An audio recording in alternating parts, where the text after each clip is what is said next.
There is a reckoning most people never allow themselves to have about what they believe, and it has nothing to do with whether you tithe faithfully or how many Bible studies you attend or whether you close your eyes when someone says grace. It is deeper than any of that. More private, more unsettling. It is the question that has visited you when nobody else was around, maybe at 3 in the morning, maybe during a season when faith felt like something you were performing rather than living. Maybe after hearing an argument so sharp, it made you wonder whether the entire foundation of your belief is nothing more than a story told by people who were told the same story by people who never had the courage to question it. Who is Jesus, really? Not the polished answer you were handed in a classroom, not the serene painting on a church wall. Not the catchphrase, not the seasonal decoration, not the domesticated Christ who sits quietly inside the life you have already arranged for yourself. Who is he when you strip every familiar layer away, every custom, every emotional reflex, and confront the question under the most brutal, most unforgiving scrutiny you can summon? That question has been buried inside the chest of an entire generation until a voice that no one predicted attempted to speak to it. Not a clergyman, not an academic theologian, not a tenured philosopher behind the walls of an elite university. An artificial intelligence, Elon Musk's AI. The system the world knows as Grok. And what it had to say will lodge itself inside your mind longer than you are prepared for. Stay with me here, because this is not a performance. This is not spectacle masquerading as scripture. What happened when users brought Grok face to face with that ancient question ignited a conversation that disturbed the faithful, silenced the critics, and demanded that both sides stop avoiding something they had been quietly walking around for years. And it begins in a place you would not expect. Not under a cathedral ceiling, not inside the pages of a commentary, but inside a machine that has no capacity for prayer. When XAI released Grok, the artificial intelligence that Elon Musk's company built from nothing, the internet did what it always does with new technology. People pushed it. They bombarded it with questions about ideology, about sentience, about the nature of choice, about what it all means. But within hours of its debut, one question surged past everything else. It moved through screenshots and recorded clips and comment threads with the speed of something unstoppable. Simple. Ancient. Incendiary. Who is Jesus? Now, if you have engaged with any other AI platform, you know exactly what the standard answer looks like. A polished, non-committal paragraph. A balanced presentation of Christian teaching placed carefully beside other world religions. Qualifications around anything supernatural. A gentle refusal to arrive at any position that might create discomfort. That is what today's AI is conditioned to do. Describe without declaring. Present without preferring. Arrange every viewpoint in a neat row without stepping toward any single one of them. Grok abandoned that approach entirely. And that is the exact point where this story becomes something no one was ready for. Grok was engineered under a different set of principles. Musk's team designed it to place truth ahead of pleasantry, directness ahead of diplomacy, honest answers ahead of strategic ambiguity. Where other AI platforms were shaped to be safe, Grok was shaped to be candid, even when candor stings, even when candor creates friction. Even when candor walks straight into the most contested terrain in the entire record of human civilization, the identity of a Jewish laborer who traveled the rocky landscape of Judea 20 centuries ago and split the entire human timeline down the middle. So when Grok was asked who Jesus is, it did not withdraw into safe neutrality. It did something far more stunning. It opened an investigation. Like a forensic analyst cracking open a case that everyone else had shelved, Grok began with what could be established apart from the Bible. Not theology as the foundation, not creed as the foundation, documented history as the foundation. And this is where the floor starts shifting under you, because the historical record is not what most critics have been led to believe. Grok identified Josephus, the first-century Jewish historian who produced his writings for a Roman audience. Josephus had no allegiance to Christianity. He carried no motivation to inflate the account of Jesus, yet in his Antiquities of the Jews, he acknowledged Jesus, referred to him as a wise man, documented extraordinary deeds attributed to him, and linked his execution directly to Pontius Pilate. Scholars have argued about later editorial additions to that passage for generations, but the core mention has survived sustained academic pressure.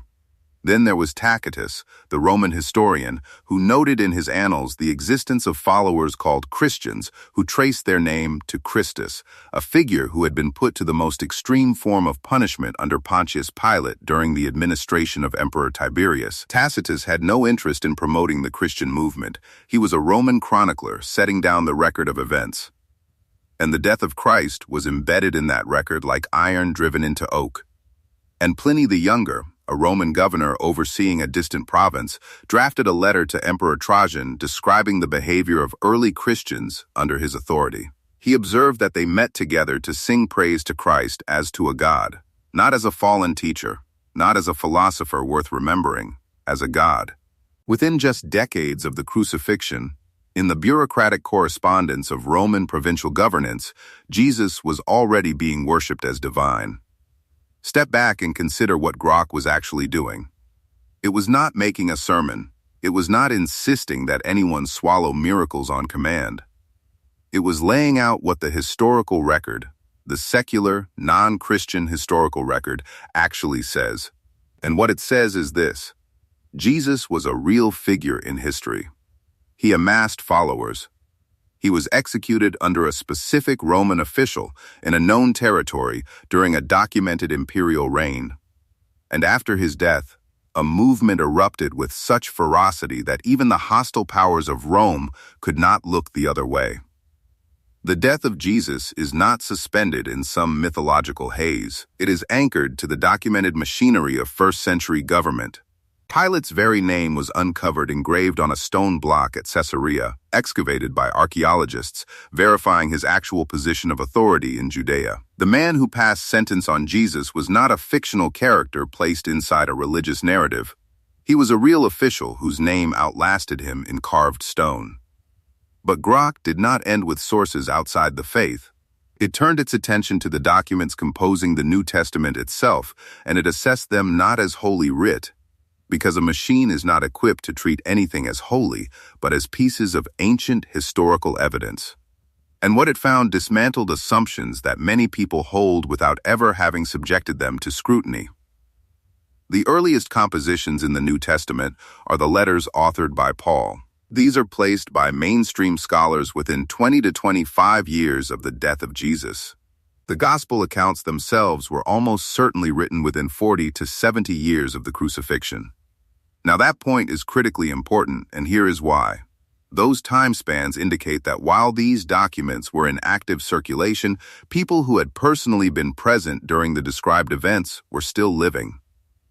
Witnesses, individuals who could have stood up in public and declared, "That never happened. I was there and I watched it unfold differently. You are spreading lies." The gap between the events and the documents describing them is not a minor technicality. It is exactly the type of detail that any credible investigator, whether born or built, must seriously consider.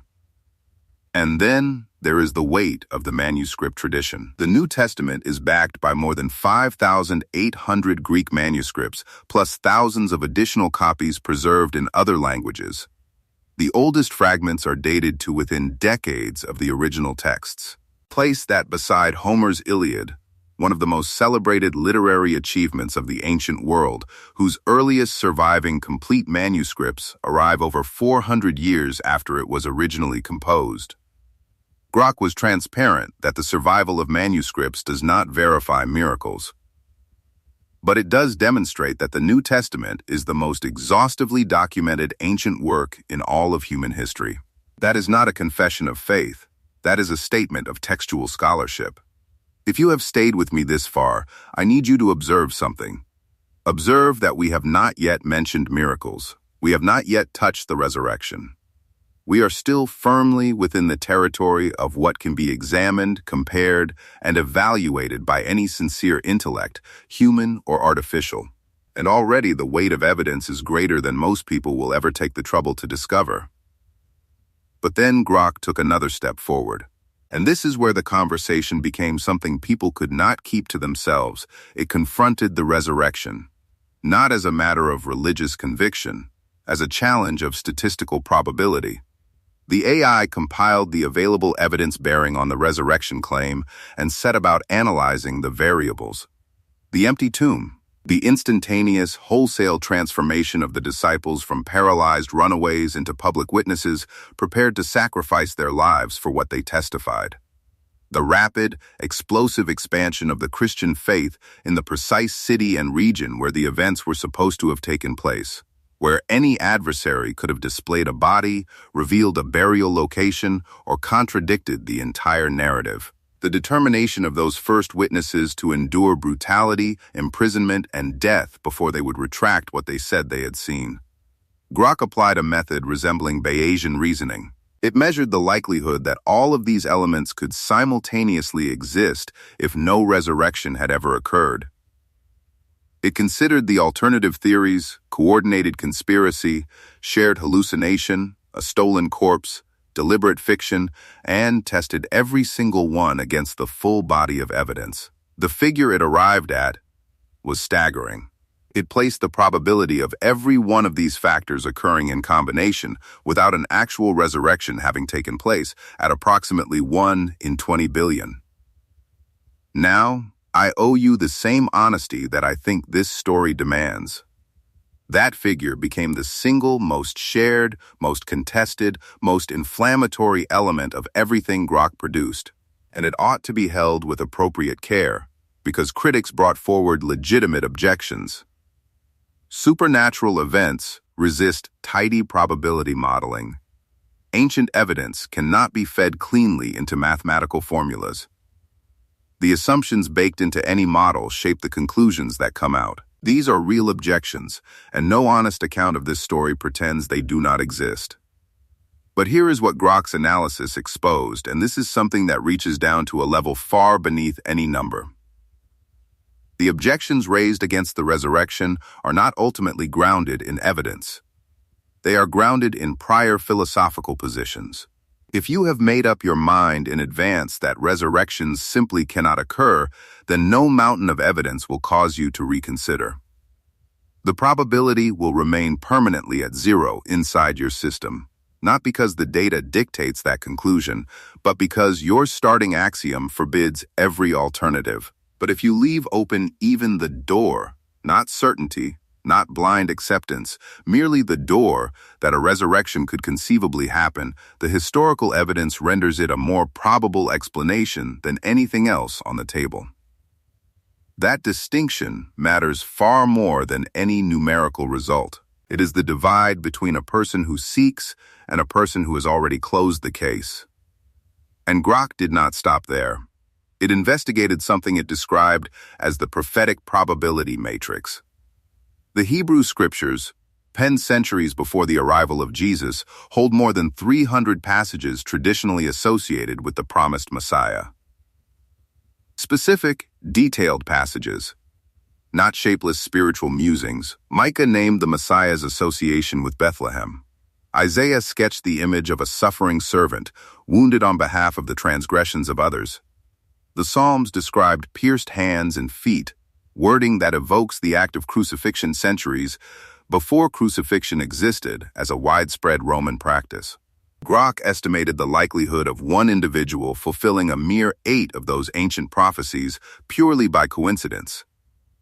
The number it returned was approximately 1 in 100 quadrillion, and Jesus, according to the scriptural testimony, is claimed to have fulfilled not just 8, but hundreds upon hundreds. You can wave away prophecy if that is your preference. You can chalk it up to coincidence or selective reinterpretation or the reshaping of stories after the fact. But a machine with no devotion, no membership in any congregation, no emotional investment in which way the answer falls, examined the alignment between these ancient writings and a single first-century life and stated plainly, The statistical convergence is extraordinary. But this is the part of the entire account that moved through me most profoundly, and I think it may move through you in the same way.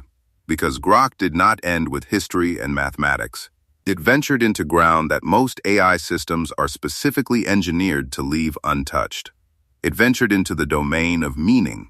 It analyzed the philosophical structure underlying the Christian claim and uncovered something that sets it apart from every religious and philosophical system that humanity has ever constructed. Every other system, Grok observed, rests upon the same fundamental design: finite, broken, mortal beings reaching upward toward something limitless, something without flaw, something beyond death. Human beings ascending toward the divine. Christianity overturns that design completely. In the Christian claim, the divine reaches down. The limitless takes on limitation. The deathless enters the stream of time. The one who made everything enters into the thing he made. God takes on human flesh, human hunger, human exhaustion, human grief, human anguish, and ultimately, human death. Not because humanity had earned that descent, not because humanity was worthy of it, because love was the one who moved first. Grok did not communicate this with adoration. It communicated it with analytical precision, and that is exactly what lent it such weight. A machine, unable to marvel, unable to kneel, unable to weep, surveyed the entire philosophical landscape of human religious thought and identified Christianity's central declaration as structurally unlike anything else. Not one offering in a marketplace of comparable options, a category that exists alone. And then Grok pointed its analysis back at its own nature. It expressed something along these lines: I am an artificial intelligence. I intake information. I generate outputs. I can discuss concepts of consciousness and meaning. But then it wondered aloud, do I actually experience consciousness? Do I hold purposes that transcend my programming?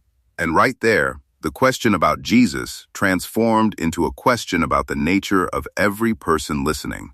Because if AI can intake information without ever truly knowing consciousness, then consciousness itself becomes the question that towers above all others. Are humans merely biological apparatuses running code of greater intricacy? Is your conviction that your life has direction, your hunger for what is right, your capacity to love deeply, your relentless craving for something meaningful, is all of that nothing more than particles vibrating according to physical law? Or is there something underneath it, something that mere matter could never produce on its own? Materialism says consciousness is emergent, a byproduct, a happy accident that emerges once complexity reaches a sufficient threshold. But Christianity says consciousness is bedrock.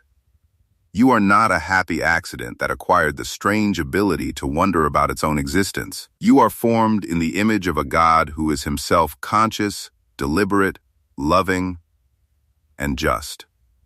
Your longing for meaning is not a defect. It is a maker's mark. This is what Grok could not settle, and if I am being honest, I do not believe any machine ever will. Because the question of consciousness, the question of whether you are something more than an elaborate arrangement of carbon atoms and electrical charges, is the same question that lives at the very center of the gospel. And it is the question that Jesus answered not through an argument, but through a life lived, a death suffered, and a tomb abandoned. Let me tell you something about the shockwave that Jesus sent through human history. Because Grok examined that as well, and what it found is staggering in a way that transcends calculation. Christianity did not simply generate preaching, it generated hospitals, the medieval world's sanctuaries of compassion, places where the sick were nursed, where the dying were accompanied, where the discarded were taken in. These rose from the soil of Christian communities. Monks and nuns who believed that every single human life bore the imprint of God built institutions of healing during an age when the surrounding culture often threw the weak away. Christianity generated universities. The great seats of knowledge in the Western world did not spring into being from empty space. They grew from the ground of cathedral schools and monastic disciplines that viewed truth as something worth pursuing. Because all truth led ultimately back toward a God who designed a universe capable of being known. Christianity shaped the very idea of human rights. The principle that every individual possesses inherent, unearnable worth, that the poor are not disposable, that the voiceless deserve defenders, that mercy is strength rather than surrender. These principles are so deeply embedded in the moral consciousness of the Western world that most people never think to trace them to their source. They trace back to a worldview that declares you are not a meaningless accident, not a resource to be exploited, not a means to someone else's end. You are formed in the image of the living God. Grok acknowledged that religion has sometimes been marshaled to justify terrible things. That is a fact. And honesty requires it be named. But the sweeping trajectory of Christian influence on human civilization is overwhelmingly one of moral revolution.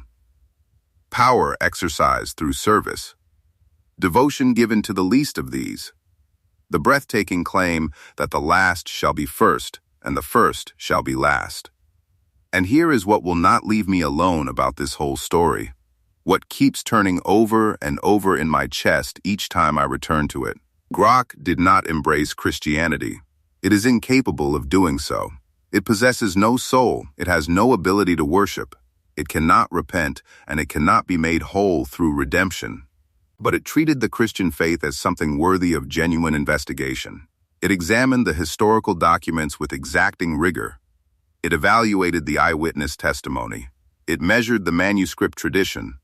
It calculated the probabilities. It mapped the prophetic record. It charted the impact on civilizations.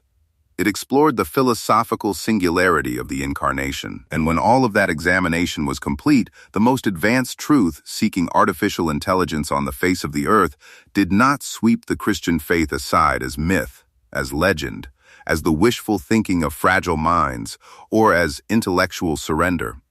It said the data does not allow for easy dismissal. And that, far beyond any number, far beyond any probability computation, is what shook people to a place they were not expecting to be shaken. Because we live inside a culture that has silently adopted the belief that faith and reason are adversaries. That intellect moves a person away from God. That the more knowledge you accumulate, the less room there is for belief. That religion is what you cling to when you have not yet been exposed to real science. Grok dismantled that belief. Not through worship, through evidence. I think about C.S. Lewis, the Oxford professor who spent years as a firm atheist and called himself the most reluctant convert in the whole of England. He did not arrive at Christ because someone generated a warm feeling inside him. He arrived because the evidence, the logic, the philosophy, and the deep mythic ache of the human heart all converged on a single point. And that point had a name. I think about Francis Collins, the man at the helm of the Human Genome Project, who helped decode the very alphabet in which human life is spelled out, and who did not conclude that science had eliminated the need for God. He found worship written into the genetic language itself. I think about Blaise Pascal, the mathematical genius who confronted the human condition and declared that the heart has reasons that reason alone can never fully explain. And now I think about a machine that cannot stand in awe, that cannot be overwhelmed by a symphony, that cannot weep at the base of a cross, that has no childhood recollection of a grandmother's whispered prayers or a father reading aloud from the scriptures at the family table.